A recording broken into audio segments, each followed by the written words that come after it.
I stood in the hallway of our suburban colonial, my hand trembling as I held the spare key. I didn't breathe as I pushed the door open, only to see my husband, Mark, and my younger brother, Leo, huddled together in a way that made the world tilt. My voice tightened as the realization hit me. This wasn't just a secret, it was a total erasure of my life. I didn't scream. I didn't even gasp. I just watched them scramble, their faces turning that sickly shade of gray people get when they realize their floor has just turned into glass. But as Mark reached for his robe, I saw the laptop on the nightstand. They weren't just sleeping together. The screen showed my inheritance account, the money my father left me to keep our family estate running. They were mid-transfer. My own brother was helping my husband rob me of the only thing I had left of my parents. The betrayal of blood felt colder than the betrayal of the bed. Do I call the police now and lose the money forever in a legal freeze? Or do I let them finish the transfer so I have proof of a felony? I chose to wait. I chose to let them think they had won. "Sarah, let's be rational," Mark said. His voice was smooth, like he was closing a real estate deal. I didn't answer. I walked to the garage while they dressed. I felt like a ghost moving through a house I no longer recognized. Next to the lawnmower was the bottle of industrial-grade adhesive I'd bought for the floor repairs. Mark had a ritual. Every night at 6 p.m., he went to the basement to use his high-end rowing machine. He used a clear silicone lubricant on the handles and the seat rails. I swapped the bottles. The industrial glue was clear. It was thick. And once it cured with friction, it was forever. I remember when we bought this house. Mark promised it would be our sanctuary. He said we'd fill these rooms with kids and laughter. Instead, he filled them with lies. As I stood in the kitchen, waiting for the clock to strike 6, I realized I had been living with 2 strangers for years. My brother, Leo, whom I'd bailed out of jail and paid for his college, he was the one who suggested the offshore account. He knew the routing numbers because I trusted him with my mail. I realized then, trust isn't a gift. It's a weapon you hand to someone else. I sat at the kitchen island feeling totally lost. Leo came down first, acting like he owned the place. He poured a glass of my expensive scotch and told me I was too stuck in the past. But as he talked, his phone buzzed. I swiped the screen. Leo wasn't just working with Mark. He had a flight booked to Cabo for tomorrow morning. A single ticket. He was going to let Mark take the fall for the unauthorized transfer and disappear with all the cash himself. My own brother was doubling down on the betrayal, planning to leave his lover in the wreckage. "You know, Leo," I said, my voice tightening, "I always wondered why you were so eager to help us move into this house. Now I see it wasn't about family, it was about the vault." Leo just smirked. He thought he was 10 steps ahead. He didn't realize that while he was pouring that scotch, I had activated the Smart Home Hub's security listen mode. Every word he said about the money, the transfer, and Mark's involvement was being uploaded to a cloud server he couldn't touch. I wasn't just watching him, I was building his prison cell. From the basement, we heard the familiar thud, shh, of the rowing machine. Mark was beginning his routine. 5 minutes of slow warm-up, then 20 minutes of high-intensity power strokes. The friction would heat the lubricant. The bond would set. My heart was hammering, but my face was like stone. I realized I didn't have a family anymore. I was just an obstacle they were trying to run over. Every pull of that machine was Mark pulling himself closer to a trap he'd never escape. Leo started laughing, telling me I'd be lucky to get a settlement in the divorce. "Mark has everything in his name now, Sarah. You're just a guest here." I looked him in the eye and smiled. I had already used the Smart Home app to change the permissions on our shared accounts. I'm not a guest, Leo. I'm the landlord, and your lease just expired. I showed him the bank's mobile app. While they were transferring the inheritance, I had triggered a report lost or stolen status on the main account. The funds were in a 48-hour security hold. They hadn't stolen my money yet.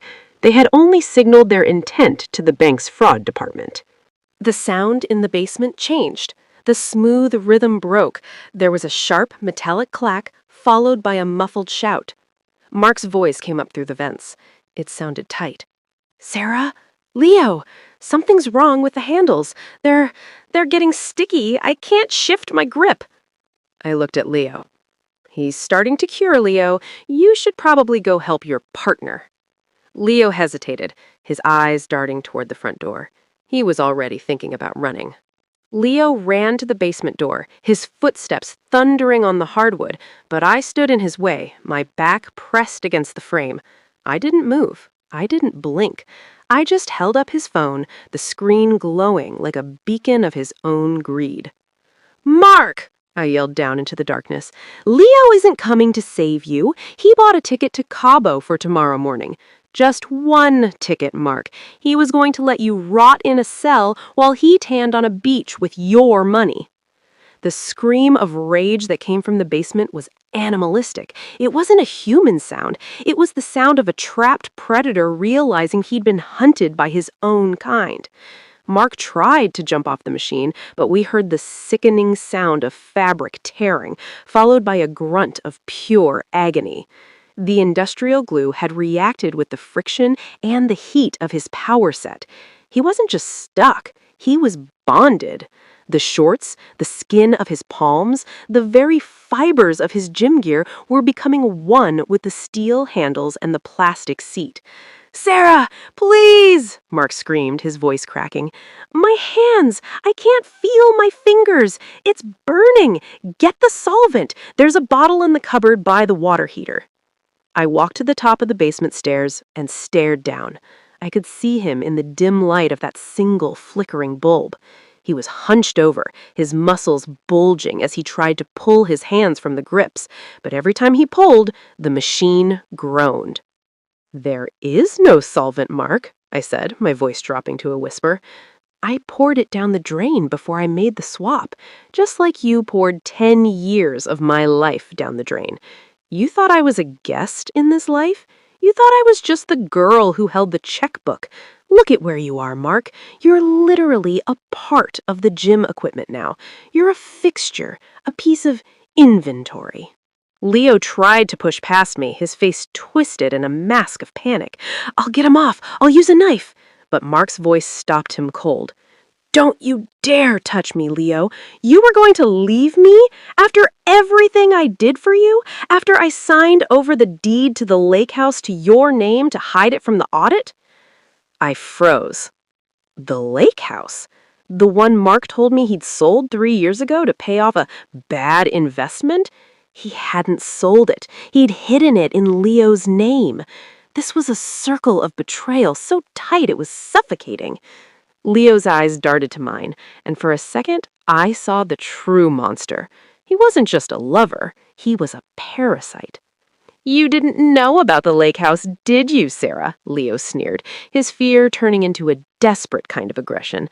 "Mark loves me more than he ever loved you. That house is mine. You can't touch it." I pulled out my tablet.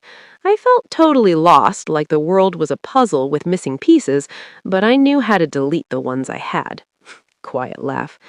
"The lake house is in your name, Leo. That's interesting, because I just sent the deed records to the corporate buyer of this house. Part of the all-inclusive sale package I signed included any property held in interest by the primary residence. Since you live here, and since you're being investigated for fraud, that house is now collateral. It's gone. It's all gone." Leo roared and lunged for the front door, desperate to get to his car, to get to the airport, to get anywhere but here. But I had already deadbolted the smart locks from my phone and disabled his biometric code. He threw his shoulder against the heavy oak door, but it didn't budge. "Let me out, Sarah! This is kidnapping! I'll call the cops!" "Go ahead, Leo," I said, sitting on the bottom steps of the stairs. I felt broken, but my mind was sharp. "Go ahead, Leo. Call them. Tell them your boyfriend is glued to a rowing machine and your sister won't let you leave the crime scene you created. I'm sure they'll be very sympathetic to a man with a one-way ticket to Cabo and $500,000 of stolen inheritance in a ghost account." Mark started sobbing now, not a loud cry, but a broken, wet sound that echoed up the vents. "Sarah, please, I'm sorry. I'll tell you everything. I'll tell you about the others. Just help me." The others. My voice tightened. There were more? Of course there were. A man who betrays his wife with her brother doesn't stop at one secret. He was a bottomless pit of deception. I looked at the walls of the hallway, the photos of us at the beach, at the mountains. I realized I wasn't looking at my life. I was looking at a set piece. I was an extra in a movie that Mark was directing. "You're sorry, Mark? You're sorry because the glue is starting to burn?" I stood up and walked to the kitchen. Grabbing the scotch bottle Leo had opened, I poured the rest of it down the sink. "I called the insurance company while you were warming up. I told them you were moving the inheritance out of the country. Since the transfer was initiated from your IP address, they flagged every single one of your personal accounts. You're not just losing my money, you're losing the ability to ever hold a bank account in this country again. You're a ghost, Mark. A ghost on a rowing machine." Leo was back at the basement door screaming at Mark. "Give me the password to the Cabo account. If I can get to the airport, I can transfer it before it freezes." Mark was screaming back, accusing Leo of being a traitor. They were tearing each other apart, two wolves in a cage, while I sat in the middle of it all, finally feeling the cold reality of my freedom. "The password won't work, Leo," I said, looking at the moving truck pulling into the driveway. "I changed the recovery email to my own 20 minutes ago. You're both bankrupt. Emotionally, financially, permanently." The rumble of the heavy diesel engine in the driveway wasn't just a sound. It was a vibration that shook the kitchen floor, rattling the expensive china I had handpicked for our 5th anniversary. Leo froze, his hand still clawing at the smart lock like a trapped animal. Mark went silent in the basement. A heavy, rhythmic pounding echoed off the front door. It wasn't the police. It was the sound of a contract being fulfilled. "The new owners don't like to wait, Leo," I said, grabbing my purse from the counter. "I didn't take my jewelry. I didn't take the designer bags Mark bought me with my own money. I just took my passport and the keys to the car I had hidden at the neighbor's house across the street." I opened the door. 3 men in gray uniforms stood there with heavy-duty dollies and rolls of industrial plastic wrap. I handed them the clipboard. "Everything goes," I said, "including the gym equipment in the basement. The man down there is a performance artist. He's part of the installation. Don't let his screaming distract you. He's very dedicated to the role." The lead mover nodded, his face a mask of professional indifference. They started wheeling crates into the hallway, pushing past Leo like he was a piece of cheap furniture. I watched them take the television, the sofa, the very rug I had stood on when Mark told me he loved me for the first time. I felt totally lost, like my memory was being deleted in real time. Mark started screaming again as he heard the heavy boots on the basement stairs. "Sarah, tell them to stop! You can't do this! I'll sue you for every cent!" "With what lawyer, Mark?" I yelled down the stairs. "I used your power of attorney to sign a retainer agreement with the firm that's representing me in the divorce. You're literally paying for my legal team with your remaining savings. Every minute you spend glued to that machine is another $1,000 out of your pocket. You're paying me to destroy you." The movers didn't stop. I heard the metallic screech of the rowing machine being unbolted from the floor. Mark's screams turned into high-pitched pleas as the machine was tilted back onto a dolly. He was still fused to it, his hands, his seat, his dignity, all becoming a single unit of cargo. "Wait! I'm a person! You can't move me!" "The manifest says gym equipment, sir," the lead mover said, his voice flat, "and the paperwork is signed by the homeowner. We move the equipment. That's the job." Leo saw his chance. He tried to slip out the open front door while the movers were distracted with the heavy lift, but I grabbed his arm. My grip was stronger than I thought it was. "The neighbor is an off-duty cop, Leo. I told him I heard a break-in. He'll be here in 3 minutes. If you're still here, he's going to find a man with a one-way ticket to Cabo and a laptop full of forged signatures. You have a choice. Stay and explain the fraud, or run into the woods behind the house and pray he doesn't have his canine with him today." Leo looked at me with pure terror. He didn't even look at the basement door to say goodbye to Mark. He turned and bolted toward the back deck, disappearing into the shadows of the trees. He was a coward until the very end. I walked to the hallway mirror. I looked at myself. I looked like a stranger. My voice tightened as I realized I was standing in an empty shell. The movers were carrying the rowing machine, with Mark still attached, out the side door toward the hydraulic lift of the truck. He looked like a statue of a man who had tried too hard to take what wasn't his. "Sarah, please!" he sobbed as the lift began to rise. "I'll give you the lake house. I'll give you the Cabo account. Just get the solvent." "The solvent was the truth, Mark, but you didn't have any left." I pulled out my phone one last time. I hit delete all on the smart home hub. The lights in the house flickered and went black. The security cameras cut out.